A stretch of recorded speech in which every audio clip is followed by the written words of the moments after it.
men jeg har lyst til at starte aftenen med lidt champagne. Det lyder dejligt. Jeg er i bil. Jeg skal bare have en dansk vand uden citrus. Uden citrus, ja tak. Ja. Hæft, det er godt, det her. Ja, det er sgu synd, du er så fornuftig. Men spørgsmålet er, hvad der i virkeligheden er fornuft. Der findes en norsk filosof. Han mener, at mennesket er født med en halv promille for lidt. Altså, jeg må sige, jeg kunne da godt sådan bruge en halv promille sådan på daglig basis for at få lidt mere selvtillid. Det har vi da alle sammen brug for. Det har du da også brug for. Jeg synes, det er spændende. Det gør jeg også. Så det er det, vi gør.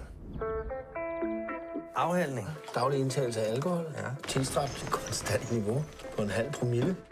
Med henblik på indsamling af evidens Ja. om psykologiske og psykoretoriske følgevirkninger samt undersøgelse af forøget social og faglig ydeevne. Det er kun i arbejdstiden, vi drikker, ikke? Men det er jo ligesom Hemingway. Vi drikker ikke efter 8 og ikke i weekenden. Er I klar? Rejs jer! Det